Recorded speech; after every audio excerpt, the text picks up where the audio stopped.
ces deux aspects-là. Voilà. Maintenant, j'ai quelques personnes que je vais appeler pour témoigner à un moment donné. Donc j'ai alors, voyons voir qui. Donc Madame Benamou, voilà. Leïla, s'il vous plaît, est-ce que vous voulez nous rejoindre? Monsieur Guéroux également, s'il vous plaît. Monsieur Lallemand, Monsieur Cavelier et Madame Gréaume, est-ce que vous êtes là? Voilà. Monsieur Lallemand s'est éclipsé parce qu'il savait qu'on allait l'appeler entre deux. D'accord, il est parti au parc-mètre. Madame Bélanchombre, s'il vous plaît. Allez-y, installez-vous. Regardez, vous avez canapé. J'espère que je vais avoir assez. Et puis Madame de Hédin et Madame Eudes, s'il vous plaît. Voilà. Ben, c'est bon, il y a assez de place pour tout le monde. Juste devoir se placer un petit peu au milieu. Voilà. Alors là, vous n'avez pas que des bénévoles. Il y a Monsieur Lallemand qui est parti mettre des sous dans le parc-mètre, mais qui va nous rejoindre. Et puis après, vous aurez aussi la parole, parce que beaucoup d'entre vous ont suivi les formations. Oui, alors j'ai demandé à plus de monde que... Mais en fait, vous devriez tous être là. Ce serait... Mais bon, pour témoigner, mais du coup... Allez-y. Ah non, mais parce que les dames, elles travaillent en binôme, donc c'est pour ça, voilà. Donc là, on a des bénévoles, mais j'ai aussi sollicité 2 personnes qui sont des professionnels, donc qui travaillent dans des CCAS. Donc Madame Bélanchon, qui est au CCAS d'Arc-la-Bataille, une commune à côté de Dieppe, et Monsieur Lallemand, qui est au CCAS de Fécamp. Voilà, ce sont des personnes que j'ai eu l'occasion de rencontrer dans le cadre des formations, et je trouve que c'était intéressant d'avoir leur témoignage par rapport à comment est-ce qu'on peut accompagner des personnes à un moment donné à aller vers le bénévolat. Ça, ce sera dans un deuxième temps. Madame Benamou. Donc, Madame Benamou, vous êtes la présidente de l'ASTI, qui est l'association sur Quevilly. Vous êtes venue en nombre, je vois, avec les membres de l'association. Est-ce que, voilà, vous avez, inscrit beaucoup de personnes dans les formations Socle Mona Lisa? Et du coup, l'ASTI, c'est une association qui a de la bouteille maintenant, qui existe depuis assez longtemps sur le territoire. 32 ans. Oui. Voilà. Et est-ce que vous pouvez déjà nous dire pourquoi est-ce que l'ASTI s'est intéressée au vieillissement des personnes à un moment donné? Vous allez me dire, c'est un peu logique puisqu'on vieillit tous. Voilà. Et du coup, pourquoi vous êtes engagé dans les formations Mona Lisa et qu'est-ce que ça a pu vous apporter à un moment ou à un autre? De toutes les manières, au niveau de l'intéressement, c'est qu'on est entouré de personnes âgées. Et on constate, quand ils sortent de chez eux, quand ils peuvent marcher, difficilement. Donc nous avons, avant d'avoir eu cette formation à Mona Lisa, qui nous a absolument beaucoup aidés, nous avions des petits projets qui commençaient à démarrer. Et puis, avec la formation de Mona Lisa, alors là, on a installé carrément le projet pour aller rendre visite aux personnes âgées. On a eu un peu de difficultés, parce qu'il y en a qui sont un petit peu craintifs. Vous voyez, vous ne pouvez pas taper à la porte d'une personne âgée ne sachant pas qui vous êtes. On a même constitué des badges pour qu'ils sachent d'où on vient.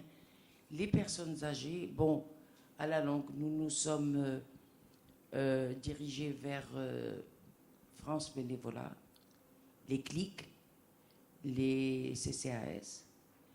Mais maintenant, nous avons des difficultés. C'est de retrouver ces personnes âgées que nous ne voyons plus. C'est-à-dire, comment ça, vous les voyez plus? C'est-à-dire que vous les avez eu à un moment donné en contact, en relation? Il y en a eu et pas beaucoup. Les gens se sont isolés, s'enferment? Ils se sont soit isolés, soit ils sont allés en campagne. Et on n'arrive plus. Et notre problème, c'est d'être dirigé vers des personnes âgées. On est prêts, nous. On a beaucoup de bénévoles. Nous travaillons qu'avec des bénévoles. Nous ne sommes pas financés. Mais il faudrait qu'on puisse... Quelle est la mesure de rapprochement pour pouvoir avoir des personnes âgées isolées? Donc du coup, voilà, ben ça pourrait être intéressant dans les ateliers, effectivement, de l'accompagnement sur la construction de la relation aux personnes âgées. C'est vrai que c'est pas simple. Pas effectivement, voilà, nous aussi on a su, voilà, ça a mis du temps, effectivement, c'est pas voilà, simple. parce que on est, enfin, je veux dire, quelque part dans nos actions, effectivement, il faut que les personnes âgées doivent être autant volontaires que les bénévoles pour cette relation, à un moment donné. Et pourtant, nous avons eu des techniques d'approche qui ont fait du bien aux bénévoles. On s'en est rendu compte. Par exemple, l'année dernière, nous avons eu, pendant les fêtes de Noël, on a offert à ces personnes âgées des petites boîtes de chocolat. C'est minime, hein, mais on a senti que ça leur faisait plaisir. Et ils nous appelaient pour dire qu'ils voulaient nous voir. Automatiquement, nous, on est prêts. D'autant plus qu'on a la possibilité de se déplacer. On a un trafic qui peut prendre 9 personnes. On peut aller les voir à tout moment. Mais... Donc, du coup, vous accueillez aussi bien que vous pouvez aller voir. Oui. On travaille sur des cafés sociaux. On réunit toutes les personnes âgées à qui on offre un café, un thé. De façon à ce qu'ils peuvent se dire, on s'occupe d'eux. Mais maintenant, il est très difficile. On a eu aussi la gentillesse du personnel du CLIC qui nous a mis le pied à l'étrier et avec lequel nous allons commencer à travailler très, très, très rapidement. Et c'est une complémentarité en fin de compte.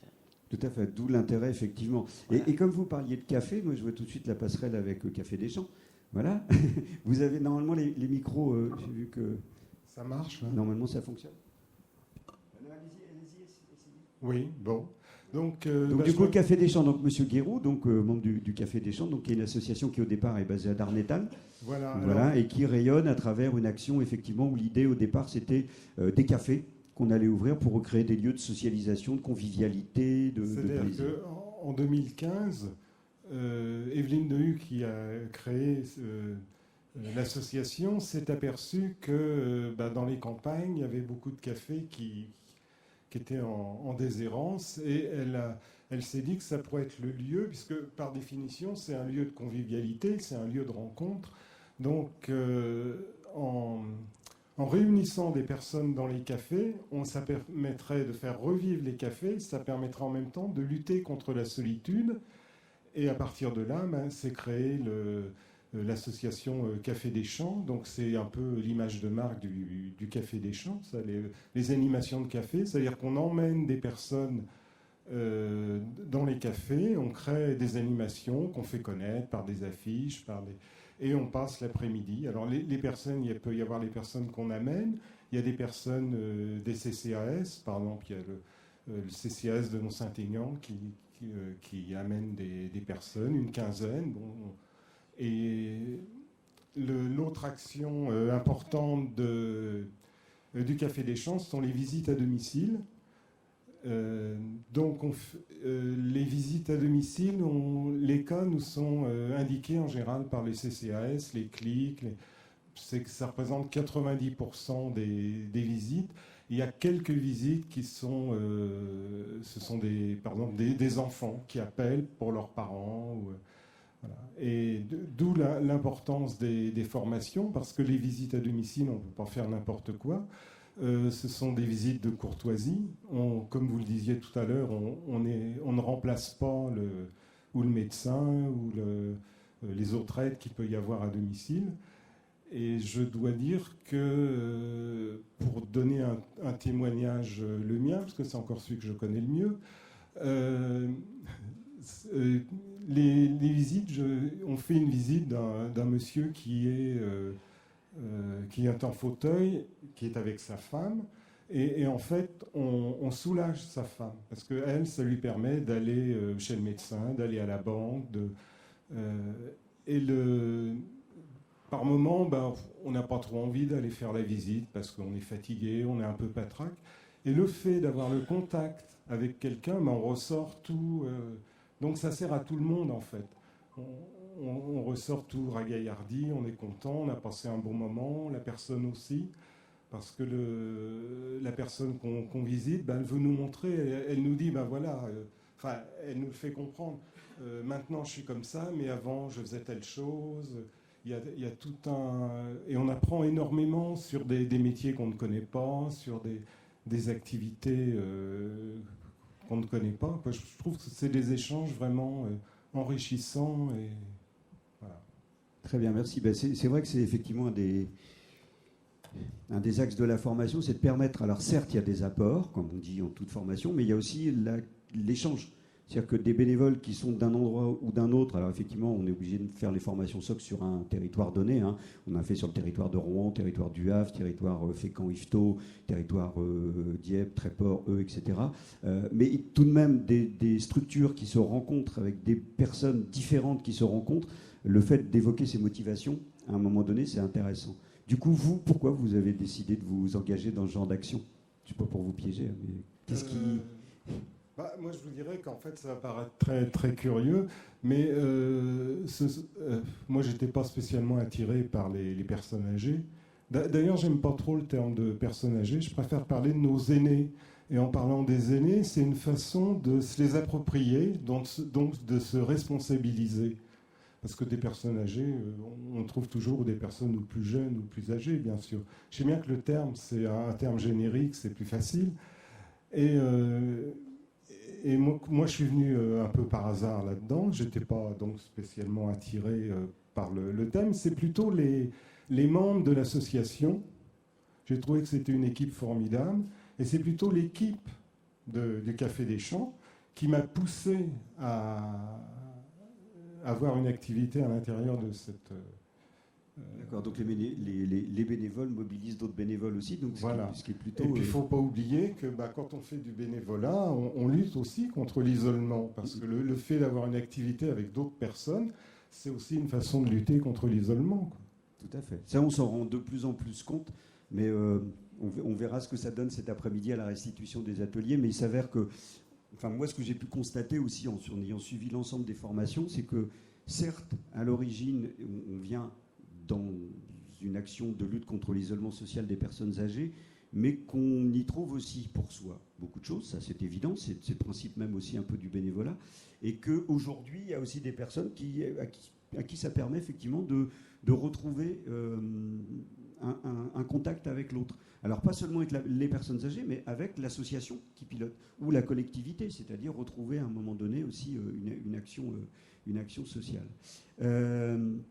Martine et Claudine, donc vous venez de... Alors, pourquoi je les appelle en même temps? C'est parce qu'elles travaillent en binôme. Donc elles travaillent ensemble au contact de personnes âgées, donc en lien avec le centre Pastel qui est basé à Ménil-les-Réaumes, près de Eux, voilà, sur le plateau à l'est, près de la mer. Voilà. Donc ça fait un moment que vous êtes engagé dans une action, voilà, Ça fait 3 ans. Oui. Voilà, ça fait 3 ans. Et du coup, on s'est voilà. connus à la formation d'ailleurs. Voilà. Donc vous êtes connus à la formation. D'accord. Oui. Alors, et du coup, vous vous êtes plus. Oui, il y a eu le coup de foudre tous les deux, oui, c'est vrai, oui.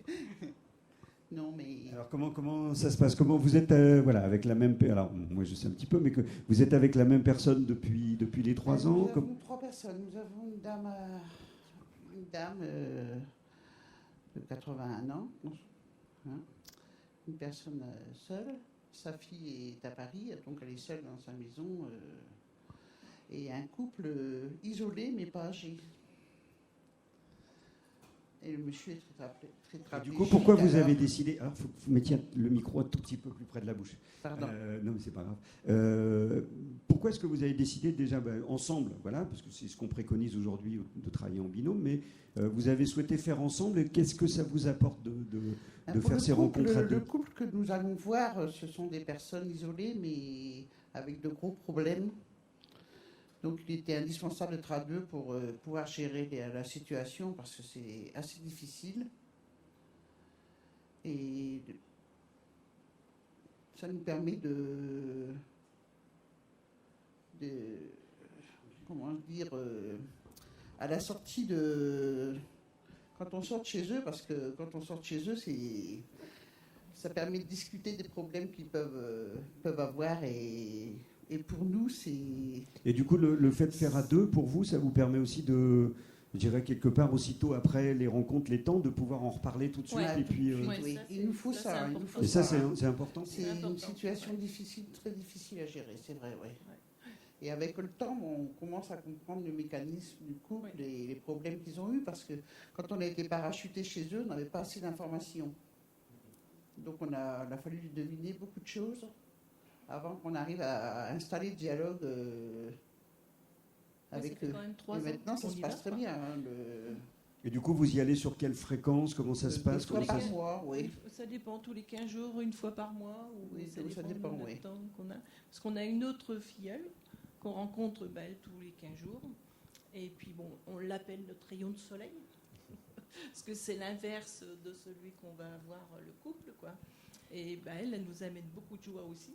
Ça aussi, pour nous, c'est important. Quand on a de la joie, ça nous réconforte, ça nous enchante d'y aller. De l'autre côté, on a un peu plus de déception, donc peut-être qu'on recule aussi, mais on y va quand même, on les lâche pas, quoi, parce qu'on sent que quand on y va, ils sont heureux, on leur amène des choses que on ne se rend pas toujours compte. C'est des gens qui ne sortent jamais de chez eux. Hein. Là, ça c'est dur. Un monsieur est alité 24 sur 24. Et du coup, comment tu dis, voilà, on y va quand même, on lâche pas, mais comment on tient quand on est bénévole? On tient parce que le monsieur nous dit qu'il est heureux de nous voir. Il nous réclame tout le temps. Ouais, Hein, il réclame. il s'est installé à une amitié, hein, Ah oui, quand une il grosse nous- amitié. Hein, c'est sûr. il commence à s'ouvrir d'ailleurs de plus en plus. Hein. On avait eu à un C'est moment vrai, donné oui. un petit problème, puis on avait expliqué est-ce qu'on était encore utile. Alors là, Et là, non, il faut y aller, quoi. Ah ouais. Il faut y Ah aller, oui, il oui. faut... Donc on continue à y aller. Voilà. Et du coup, le fait aussi de pouvoir rencontrer d'autres bénévoles au fil du temps, etc., est-ce que ça vous permet aussi, vous, un moment de vider un peu aussi des choses? Oui. Parce qu'on s'est aperçu dans certaines actions, là, il n'y a Oui, pas parce très que longtemps, tout le sur monde a une ses de nos... problèmes, Ouais. il y a d'autres problèmes qui s'annoncent. Oui. C'est vrai que le fait de rencontrer d'autres personnes, ça nous aide à avancer encore plus. Oui. Mais C'est maintenant, certain, on ouais. rencontre une psychologue qui nous aide beaucoup pour le couple qu'on a, quoi. Ça c'est sûr. Puis on D'accord. se Donc, rend compte que, oui, il n'y a pas que nous, même dans les bénévoles, qui ont des problèmes. donc Oui, du coup, sur l'action, il y a eu un temps d'échange avec une psychologue qui a Ouais. été mise pour les Oui, bénévoles. oui. Ça c'était oui. bien. Ça nous Ça, a ça aidé. énormément. Ouais. Ça nous a aidé, ça. Énormément. Mm. Parce que la personne avec Liliane, c'est notre mamie. On fait des rencontres et créations avec les jeunes. Elle adore. Ah. Elle adore aller faire des jeux avec les plus jeunes. Je l'emmène On même l'emmène maintenant à théâtre, à l'atelier mémoire du centre Pastel. ouais. Hein, donc elle est ravie, quoi. Oui, c'est vrai. On arrive à lui faire des choses qu'elle ne faisait peut-être pas. On la balade. on C'est fait plus des facile parce pique-niques, on qu'elle, fait elle tout peut ça, sortir. ouais. Oui, c'est vrai. Ouais. Ouais. Oui, oui. Du coup, effectivement, donc il y a un travail de on se remet dans la vie, dans le bain, dans des choses qu'on pouvait peut-être plus faire, Oui. qu'on n'avait plus forcément envie de faire. Voilà. Oui, c'est vrai. Ouais. Très bien, merci. Du coup, voilà, donc ça, c'est des actions qui sont portées de façon associative et autres. J'ai demandé aussi à la fois au CCAS de Fécamp et d'Arc-la-Bataille de pouvoir témoigner un petit peu. CCAS de Fécamp, on s'était rencontrés quand la formation avait eu lieu à Cany-Barville, voilà, où il y avait un bus qui était venu de Fécamp, etc. Et là, j'ai découvert une action. Vous faites le CCAS, effectivement. Donc, Monsieur Lallemand, vous êtes animateur du CCAS. Monsieur Cavelier, Madame Gréaume, vous êtes bénévole sur l'action à Fécamp. Voilà. Vous la présenterez après. Donc, vous êtes là, 3 bénévoles. C'est bien. Il y avait assez de chaises, ça tombe bien, dans les coulisses. Du coup, c'est une action qui est portée par le CCAS, qui, du coup, oriente à la fois les personnes âgées, mobilise les bénévoles. Vous êtes animateur. Comment ça s'est créé? Plutôt sur un quartier, le quartier du Ramponneau, c'est ça, si je me souviens bien. Voilà. Donc, vous pouvez nous parler un petit peu de l'action, puis comment, après, on verra avec les bénévoles comment les choses se sont mises en place sur le territoire.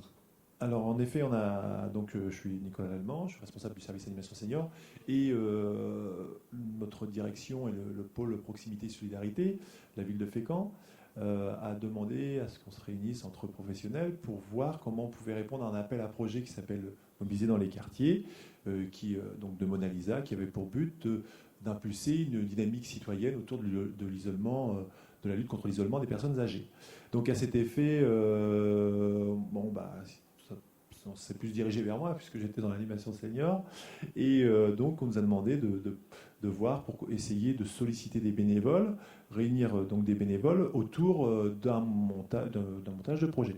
Donc on s'appuyait sur des institutions citoyennes qui existaient déjà sur le quartier du Ramponneau, et donc il y a un conseil citoyen sur le quartier du Ramponneau, quelques bénévoles de ce conseil citoyen, enfin membres et bénévoles de ce conseil citoyen ont accepté de participer. Nous, on a contacté nos bénévoles du service animation senior, qui sont au nombre de 25 à peu près, et on avait quelques bénévoles. De là, on a constitué une équipe qui a monté ce projet de visite. Alors, c'est pas un projet, on va dire, exceptionnel, hein, c'est des visites à domicile auprès de seniors, mais ce projet a été construit de A à Z par les bénévoles.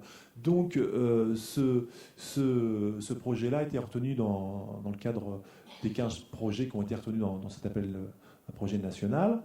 Et donc ça, c'était en 2017, et oui, parce que j'aurais été précurseur avant Mona Lisa. Et donc de là, une équipe citoyenne donc s'est formée avec 9 bénévoles, et on a un an après lancé nos visites et ainsi de suite. Voilà. Maintenant, alors on avait 9 bénévoles. Maintenant, on en a un petit peu moins parce qu'il y a des départs hors département. Les visites se font à domicile selon. Alors, on s'appuie sur le réseau, sur les travailleurs sociaux, sur le bouche à oreille, bien entendu aussi. On nous signale les personnes. Il faut savoir que moi, je suis partie du pôle autonomie, donc on a un service de maintien à domicile, on a un service gestion des résidences autonomie, donc ce qui permet de recenser les personnes sur le territoire. Qui peuvent être en demande de visite. Voilà. Donc bien entendu, on s'appuie sur les souhaits des personnes pour les souhaits des personnes de visiter, pour voir la nature des visites, ce qu'ils attendent de leur visite, si c'est du simple de simples échanges à travers des conversations. Ça peut être, il y a des ateliers, il y a un mini atelier à domicile de tricot qui s'est mis en place. Là, il va y avoir un petit, là c'est sur des diapositives du Japon, des petites choses comme ça qui se mettent en place. On a une équipe très active, mais comme je pense beaucoup et comme vous le disiez tout à l'heure justement, on a un peu ce crise de bénévolat. Et j'en profite que j'ai le micro, je vais finir par ça. À cet effet, donc on a 2 temps forts qui vont être prévus sur Fécamp pour justement faire appel pour un peu essayer d'étoffer notre groupe. C'est lors de la Semaine Bleue, le lundi 7 octobre à 17h15 au cinéma Le Grand Large. Nous avons une projection qui s'appelle de la fiction Un jour tu vieilliras. C'est une fiction qui a été faite par le CCAS, sur commande du CCAS d'Orléans, à travers des témoignages de personnes isolées et de personnes acteurs de la lutte contre l'isolement des seniors. Et donc il y en a une à 14h15 pour le grand public et 17h15 pour les professionnels et associations. Donc à cet effet, si vous souhaitez éventuellement y participer, parce que c'est une fiction qui illustre bien le travail qui est fait par les professionnels, et aussi vraiment on couvre tout le champ de la lutte contre l'isolement, que ce soit du point de vue des personnes âgées, des aînés, et que des travailleurs sociaux, que des bénévoles, que de la famille, ça traite de tous les sujets. Donc on vous invite, n'hésitez pas à venir me contacter pour que je prenne vos adresses et je vous envoie une invitation, parce que c'est un film que vous pouvez réutiliser pour bien illustrer votre démarche. Voilà. Et aussi grâce à la coopération qu'on mène avec l'UTAS et Madame Garino ici, un deuxième temps fort le 3 décembre à Fécamp. Et là, Madame Garino pourra vous en parler mieux que moi. Il y a un temps fort à Fécamp justement autour de la lutte contre l'isolement des personnes âgées. Voilà. Très bien, merci. Du coup, par rapport vos trois bénévoles là, qui sont présents, qui sont venus avec nous, du coup qu'on s'est déjà rencontrés aussi dans les formations. Monsieur Cavelier, est-ce que vous êtes engagé là? Est-ce que vous étiez au départ sur le quartier du Ramponneau à Fécamp? Est-ce que vous étiez déjà bénévole? Est-ce que vous aviez envie de faire ça?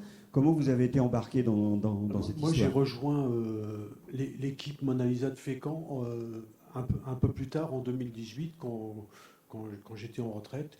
Et puis, il y a eu des demandes sur Fécamp. Donc, on a élargi le champ et maintenant, on travaille sur toute la commune, quoi, notamment dans les résidences. D'accord. Et du coup, pour vous, est-ce que c'est important de savoir qu'il y a une articulation, un travail qui est mené avec le CCAS, que la ville de Fécamp en tant que ville, en tant que commune, intervient, qu'il y a des relations avec le département, avec d'autres travailleurs sociaux, Oui, etc. On conserve un lien avec le CCAS puisqu'on a des réunions, des groupes de parole qui nous permettent d'exposer les problèmes qu'on a individuellement avec les personnes visitées. Et du coup, Madame Gréaume, vous, alors pourquoi vous êtes engagée là-dedans? Tout d'abord parce que moi, c'était mon métier. Je m'occupais de personnes âgées. Et à cause de problèmes de santé, j'ai dû arrêter. Donc, j'ai entendu parler de Mona Lisa. Et puis, j'ai suivi Nicolas. Et puis, depuis, je fais des visites. J'ai eu 4 personnes isolées jusqu'à présent. Des cas différents. Des cas moins bien, des cas où ça se passe très bien. Donc on est là pour les aider, mais il faut faire très attention à pas dépasser le travail, par exemple, de l'aide à domicile. Et pour certaines personnes, c'est assez compliqué. Pour des personnes isolées, ils ont du mal à faire la part des choses. D'accord. Et du coup, le fait d'avoir des professionnels, Monsieur Lallemand, d'autres personnes, qui peuvent vous donner un peu, d'avoir suivi, par exemple, la formation socle Mona Lisa. Ça m'a beaucoup aidé. Est-ce que ça a pu vous permettre de vous donner, vous, un cadre un petit peu plus précis pour justement pouvoir en parler aux personnes âgées en disant ça on peut pas. Justement, dès le départ, la première visite qu'on a avec les personnes âgées, c'est avec Nicolas. Donc, on leur dit ce qu'on a le droit de faire et ce qu'on n'a pas le droit de faire.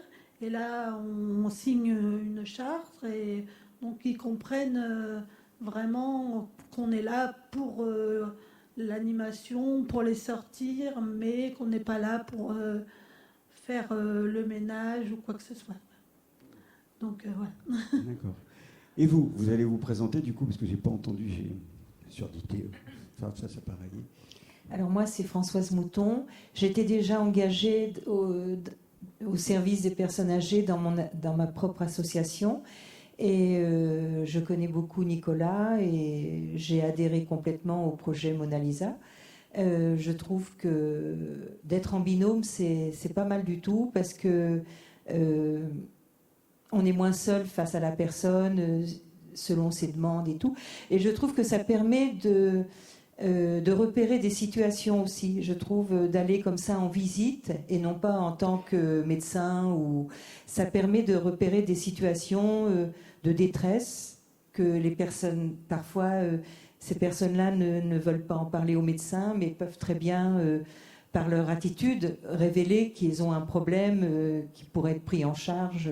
Ça permet d'approcher un peu plus intimement la personne aussi. Et ça se passe très bien. Sinon, ça permet c'est très épanouissant parce que il y a un échange. Ces personnes-là, on est tous différents, donc on s'apporte mutuellement des choses. Les personnes, selon leur passé, leur histoire, peuvent nous raconter plein de choses très intéressantes. Voilà, donc c'est un échange. Et du coup, une question que je vais vous poser à vous trois, aux bénévoles, et non pas aux techniciens ou professionnels. Du coup, vous intervenez, vous êtes fécampois, vous intervenez sur le quartier de Fécamp, donc sur des lieux de Fécamp. Est-ce que ça pose un problème que vous soyez des bénévoles, qui soient les voisins des personnes qui sont dans l'action, ou non, c'est pas grave, c'est la vie, c'est comme si on... Ça peut être même de la famille, ça pose aucun problème. Au contraire, on est là pour aider. On est là pour les accompagner. Très bien. Un autre CCAS, du coup? Oui, monsieur Lalonde? Ouais, juste c'est vrai que je voulais saluer de nouveau leur travail, parce que c'est vrai que ils s'impliquent beaucoup. On est dans des situations, comme le disait Gonel, parfois compliquées. Et on fait en sorte que les bénévoles soient mieux armés, puisqu'on a un groupe de parole animé par une psychologue on est soutenu par la Comade de Fécamp dans cette démarche-là, bien entendu. Et tous les 2 mois, parce que on peut tomber sur des situations complexes, voire très complexes. Comme disait Gwenaëlle, des fois ça se passe, voilà, comme elle l'exprimait avec ses mots, bien ou moins bien, bien ou moins bien. Et c'est vrai que des fois on a des situations compliquées et difficiles à dénouer. Alors il y a des bénévoles qui vont être plus à l'aise avec ça, donc c'est dans le comment dire, il faut trouver qui mettre avec les bonnes personnes, en rapport avec les bonnes personnes, mais parfois c'est relativement compliqué. Comme le disait Françoise, nos bénévoles interviennent en binôme pour justement pas être seuls justement face à des situations compliquées. Voilà. Mais je tenais à souligner leur engagement très fort parce que Gwenaëlle, on avait même démarré en 2016 et ça fait quand même 3 ans et il y a eu beaucoup de travail de fait, et puis je pense que Seigneur de Fécamp, on a la chance d'avoir cette équipe-là à Fécamp. Voilà. Du coup, alors, un autre, pardon. Oui, et ce qu'il y a aussi, c'est que à chaque visite, quand on n'a pas la même personne, on change de binôme, on n'est jamais le même binôme. Donc, ce qui nous permet aussi de bien connaître la personne avec qui on est. Voilà, tout simplement. D'accord, donc il y a des évolutions permanentes. Voilà. L'autre CCAS qui est présent, donc c'est CCAS d'Arc-la-Bataille, donc Madame Bélenchon est assistante sociale et au CCAS donc d'Arc-la-Bataille, une petite commune. Pourquoi je vous ai demandé de venir là? C'est parce que effectivement vous avez suivi la formation il n'y a pas très longtemps, non pas en tant que bénévole, mais cette fois-ci en tant que membre du CCAS, pour voir un peu ce qui se passait, ce qu'on faisait comme apport. Vous travaillez en partenariat sur le territoire de la commune avec un centre social qui est le centre social de l'espace Georges Turin, qui est basé là et donc qui relaie une action collective auprès de ça. Quel était l'intérêt pour vous, en tant qu'assistante sociale dans un CCAS, de pouvoir savoir ce qui se passait dans cette formation et pour quelles raisons vous pourriez orienter des personnes, parce que du coup vous pouvez orienter à la fois des personnes âgées pour recevoir des bénévoles, mais également d'autres personnes qui pourraient devenir bénévoles. Du coup, quel était l'intérêt pour vous L'intérêt, c'était de connaître effectivement Mona Lisa, parce qu'on parle bien de ce qu'on connaît bien, effectivement, du cadre qui était posé. Dans le cadre du repérage auprès des personnes âgées, je fais beaucoup de visites à domicile suite à des sollicitations de famille, de voisins, etc. L'intérêt, c'était aussi de connaître le contexte, pourquoi Mona Lisa était là, ce qui était proposé pour les bénévoles, pour les personnes âgées. Et puis, dans le cadre des bénévoles, savoir comment amener aussi cette action dans le cadre de filleulage. Parce qu'il est important aussi de savoir en parler, de bien connaître la personne pour savoir si ça peut passer avec l'autre personne. Enfin, voilà, la mise en contact. C'était très important pour moi de suivre cette formation. D'accord. Et du coup, est-ce que par rapport à ce que vous y avez vu à un moment donné, ça vous... Je ne dirais pas ça vous rassure, mais ça vous permet de mieux appréhender quelles personnes pourraient devenir des bénévoles ou à qui on pourrait proposer? Est-ce que... Oui, de toute façon, il y a une relation de confiance qui va se créer, un lien particulier qui va se créer entre la personne âgée et le bénévole. Donc il faut qu'on sache jusqu'où on peut aller d'un côté comme de l'autre. Et puis...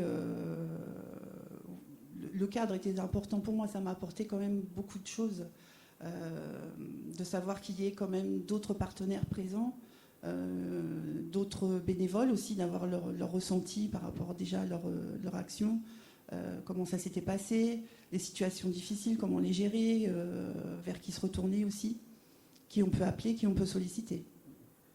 Même si dans le cadre professionnel, on a beaucoup de partenaires déjà, mais par rapport aux bénévoles qui arrivent dans l'action...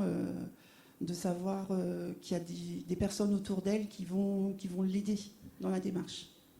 Oui, c'est aussi l'originalité à un moment donné. C'est-à-dire qu'à un moment donné, c'était ce que je disais tout à l'heure, quand il y a eu un grand blanc dans dans une table territoriale, hein, je vous passe les détails, mais voilà, où quand on a parlé de bénévoles qui allaient venir à un moment donné compléter ou être dans une plus-value par rapport à des professionnels quels qu'ils soient, ou le grand silence.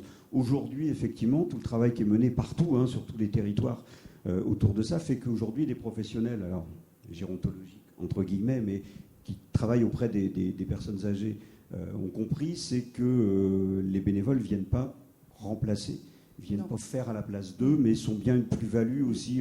Voilà, tout à l'heure, on parlait de rayons de soleil. Je crois qu'effectivement, il y a du rayon de soleil qui passe à un moment donné, c'est important.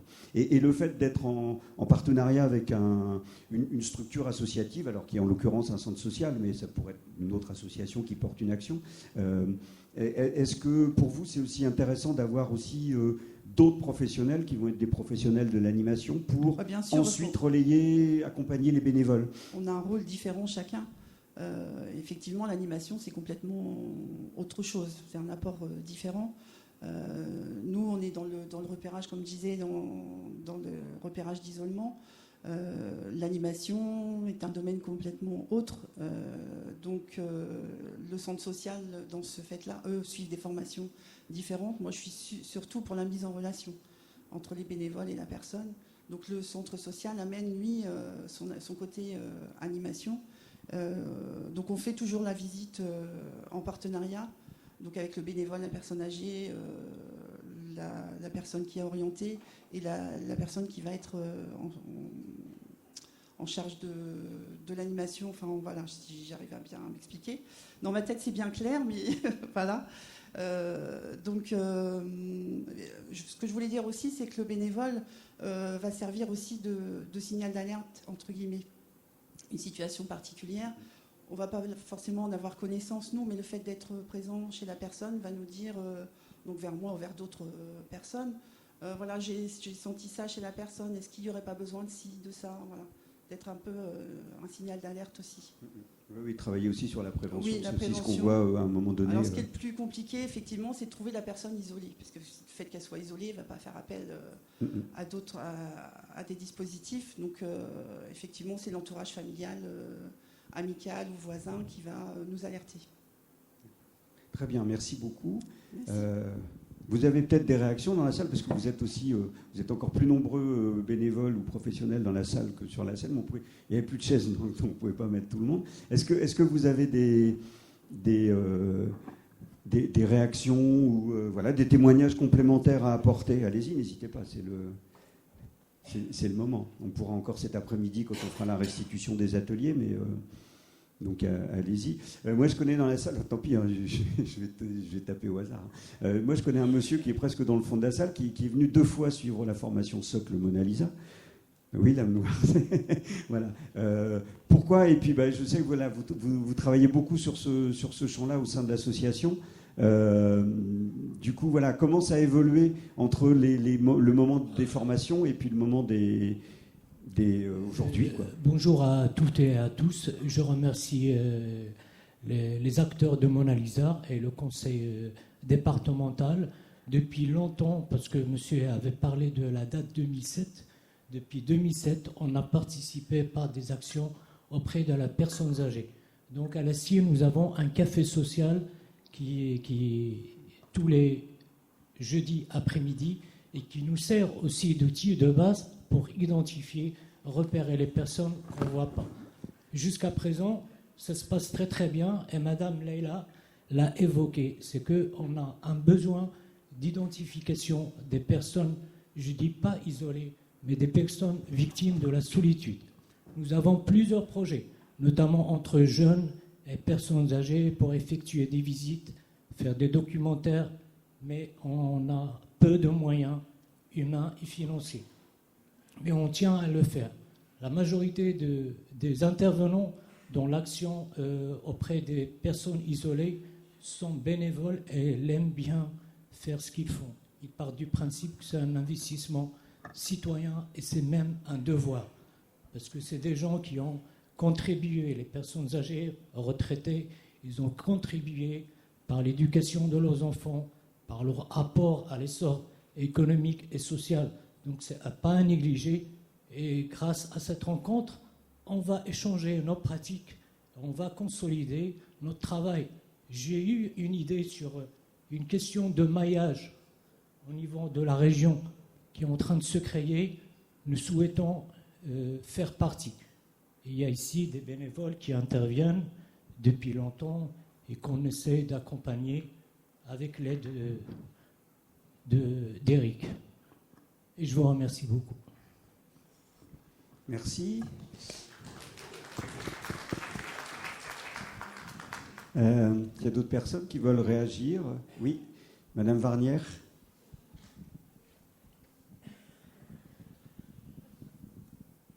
Bonjour à tous. Donc Magali Varnière, moi je suis directrice adjointe au CCS de Port-Jérôme-sur-Seine, donc anciennement Notre-Dame de Gravenchon pour ceux qui connaissent plus. Nous, Mona Lisa, c'est la rencontre du Conseil des sages et du centre social, puisqu'il y a un centre social au sein du CCS en gestion municipale, qui a fait que c'est développé effectivement et qui a eu ce souhait de signer en 2014 la charte effectivement Mona Lisa. Donc aujourd'hui, moi je suis venue avec une des représentantes du Conseil des sages, Madame Biernacki, qui est le référent, puisque dans la signature de la charte, il y a effectivement un référent technique et un référent bénévole. Donc ensemble, en fait, on a signé la charte et on l'a développée. Donc là, on a un petit peu de recul. Et aujourd'hui, on a à peu près une douzaine de bénévoles, à la fois issus du Conseil des sages, mais aussi d'habitants lambda qui ont appris qu'il y avait cette démarche qui était qui existait sur la commune et donc qui nous ont rejoints. Et puis aujourd'hui, on est plutôt en visite à domicile, sur du logement plutôt autonome, un petit peu en résidence autonomie, mais moins. Et puis aujourd'hui, on est aussi sur l'EHPAD, puisque sur l'EHPAD, il y a aussi des gens isolés malgré tout. Voilà. Donc nous, on n'a pas fait la formation SOC parce que voilà, on avait commencé il y a quelques années et pour le coup, on a créé notre formation dans le même respect effectivement que de la charte, avec l'intervention d'une psychologue entre autres qui intervient en EHPAD, et puis aussi du réseau du CCS, donc CLIC, etc., CCAS avec le service gérontologique. Et aujourd'hui, nous, on se pose la question de comment repérer les gens et comment aller effectivement vers les gens, puisqu'il y a le réseau, il y a le bouche à oreille, etc., mais on sait qu'il y a encore des gens isolés. Donc voilà, nous on est ravis de venir échanger et pareil sur notre territoire, il y a une action pour justement aller à la rencontre de nouveaux bénévoles qui a lieu le 14 novembre sur la commune de Lillebonne. Voilà. Très bien, merci. Peut-être que les représentantes du Conseil des sages peuvent aussi nous dire un petit mot. Oui, tant pis, le micro est là, donc il faut y aller. Voilà. Pourquoi ce genre d'action? Effectivement, parce que la réflexion de Madame Varnière sur le côté du repérage des personnes isolées, effectivement, on peut encore aujourd'hui, quels que soient les types d'actions, repérer des personnes qui sont au contact de professionnels, d'une manière ou d'une autre, mais on a aussi tout un tas de personnes qu'on ne voit pas. Voilà. Mais voilà. Donc, vous, Conseil des sages, alors allez-y. Moi, je suis arrivée au Conseil des sages, effectivement, en 2014, parce que je venais d'être en retraite, et je travaillais dans un service hospitalier. Et mon idée, effectivement, c'était d'aller visiter les personnes isolées au domicile. Et sur ce, Mona Lisa est arrivée, donc ça tombait très très bien. Donc on a pu former des sages par rapport à ce petit groupe Mona Lisa. Moi, je suis actuellement plus à l'EHPAD, parce que c'est vrai qu'à l'EHPAD, on a eu des signalements par la responsable de l'EHPAD et l'animatrice, nous disant qu'il y avait des personnes qui n'avaient pas du tout de visite, pas du tout de famille. Et bon, c'est pas évident d'aller dans un EHPAD quand on n'est pas trop habitué. Alors, il n'y a que moi qui y va pour le moment, parce que mes collègues, je pense que ça leur fait peur, quoi. Ça leur fait peur parce que, bon, ils n'ont pas le même âge, mais pas loin. Malheureusement, des personnes qui sont à l'EHPAD.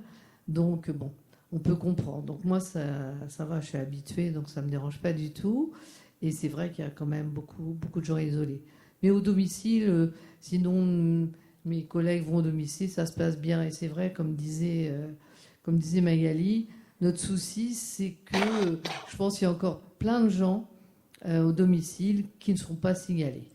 Bon, ils sont signalés effectivement quand ils ont des aides ménagères, quand ils ont quand ils ont des services autour d'eux, effectivement, on nous les signale. Mais il y a des gens qui n'ont aucun service autour d'eux. Et c'est vrai que c'est un peu cela qu'on oublie. Mais bon, on essaie de voir comment on peut faire, même par rapport à leurs voisins. On a des signalements de temps en temps. Hein, on nous appelle en disant j'ai une voisine qui est très âgée, elle a personne. Mais bon, encore faut-il que la personne le veuille. Parce qu'il y a des personnes, ils ne veulent pas du tout qu'on rentre chez eux, qu'ils ont l'impression qu'on va s'occuper de leur vie, que c'est pour voir comment c'est chez eux, comment ils fonctionnent. Donc, c'est pas toujours évident, mais bon. Oui, c'est aussi la complexité, effectivement, à un moment donné, de ce genre d'action, c'est qu'il faut que d'un côté et de l'autre, on soit dans le volontariat et dans l'envie d'eux. Voilà. C'est parfois un peu plus difficile, effectivement, pour des personnes âgées. Donc, voilà. En particulier, celles qui ne sont pas au contact, forcément, de professionnels, de gens qu'elles voient régulièrement, qui ont l'habitude. Et puis, j'ai une petite question personnelle, mais je pense que tout le monde brûle de vous la poser. Vous répondez si vous voulez. Hein. Oui. C'est quoi les qualités pour devenir sage ? Réfléchissez, vous nous redirez ça. Ça se dit pas. En fait, ils le sont pas. D'accord. En fait, c'est ça la D'accord. qualité. Donc, il faut être vraiment voilà. Juste pour compléter ce que disait Madame Biernacki, nous on s'est posé la question justement de l'âge aussi des bénévoles, puisque ça c'est quelque chose qui est remonté sur un moment donné, quand on allait les premières fois. Alors j'entendais, on va en binôme se présenter une première fois, etc. Il y a un courrier d'accompagnement et on entre comme ça un peu en relation. Les gens en fait qu'on visitait nous disaient mais finalement on est entre nous, c'est-à-dire que la personne qui vient me visiter elle est relativement âgée en fait. Donc suite à ça, avec le Conseil des sages, on s'est dit peut-être qu'il faut qu'on réfléchisse à un dispositif et on s'est retourné vers les services civiques. Et aujourd'hui on a 2 jeunes en service civique qui accompagnent en fait l'équipe citoyenne sur les visites à domicile. Voilà, donc il y a cette relation de jeunes et plus âgés ensemble au domicile aussi, et c'est vrai que ça c'est intéressant à développer. Oui, tout à fait. On s'aperçoit effectivement sur notre territoire, on a une action qui s'appelle Musicage. Effectivement, là c'est de la relation entre des enfants, des jeunes qui font de la musique ou d'autres pratiques artistiques dans des EHPAD, dans des résidences autonomie, etc. Et que les personnes apprécient. Comme les familles des enfants, des jeunes sont invitées également, du coup on crée un lien et tout le monde apprécie avec une... Voilà. Et de fait, c'est une complexité aussi d'avoir des plus jeunes gens qui ont d'autres préoccupations eux-mêmes que pour récupérer. D'autres témoignages, réactions, madame, s'il vous plaît. Non, ici.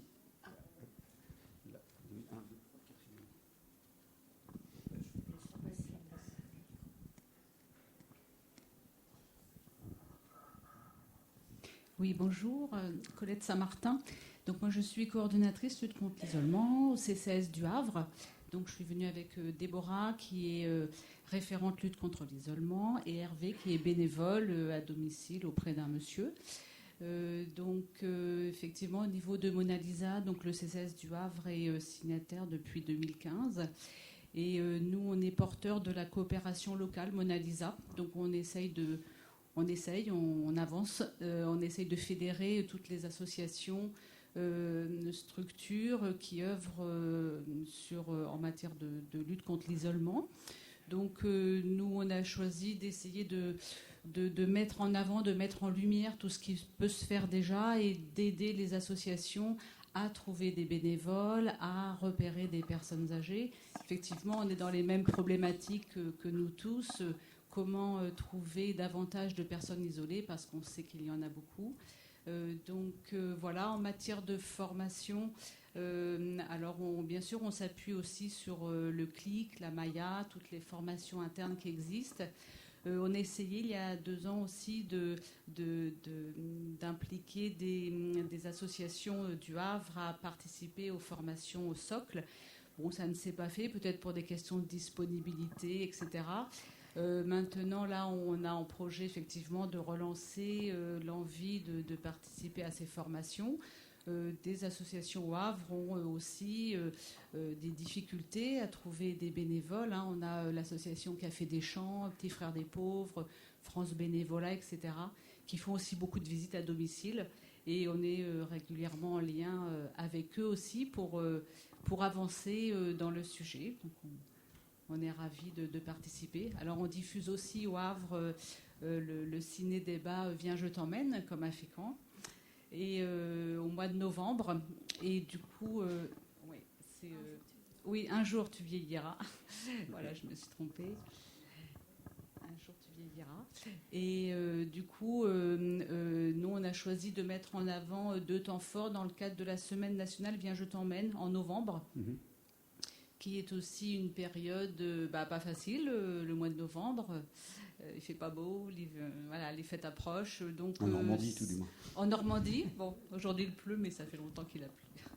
Et donc on diffusera ce ciné-débat où on espère aussi mobiliser davantage de bénévoles, impliquer aussi les associations du Havre. Et puis un autre événement qui est plutôt un après-midi festif où on s'est dit en tant que CCAS, on peut aussi porter des actions, des moments de fête où les bénévoles se retrouvent entre eux avec leurs bénéficiaires. Mais là encore, c'est une question de mobilisation et on cherche toujours des nouveaux moyens pour avancer.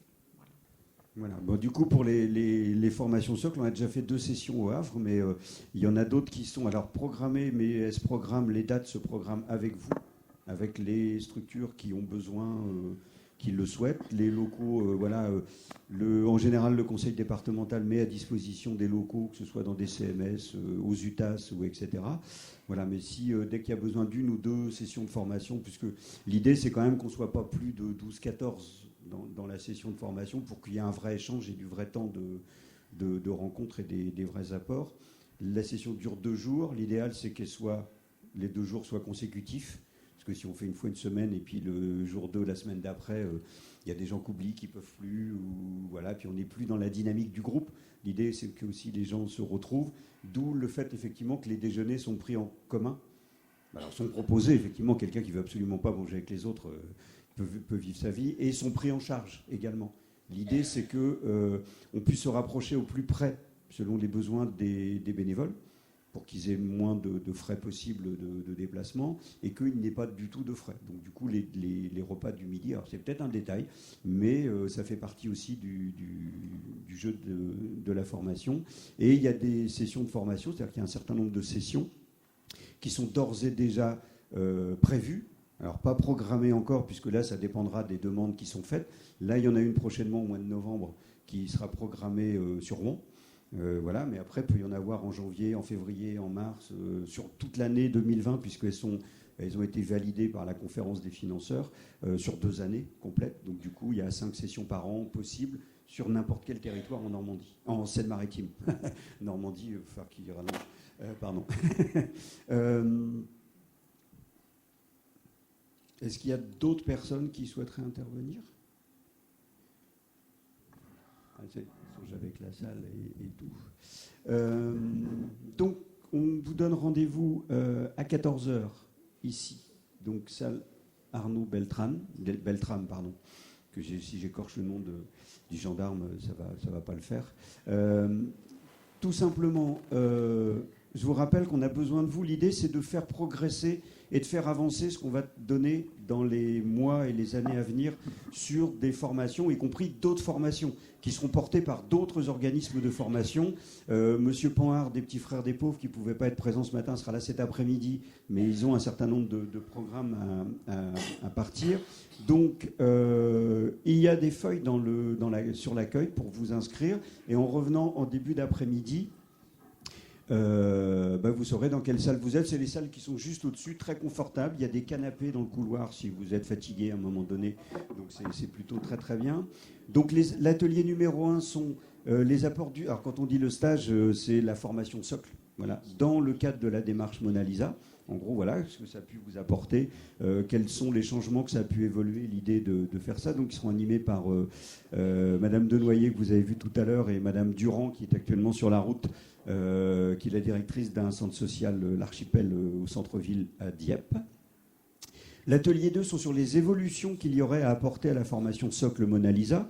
Alors, par rapport à ce qu'on vous a présenté ce matin, qu'est-ce qu'on pourrait apporter comme évaluation et tout ? Donc, avec Madame Bellassène, directrice de l'espace Georges Turin, dont on a parlé tout à l'heure, et Madame Le Patezour, directrice du centre social Caravelle, qui est situé à Bellencombre, dans le pays de Bray.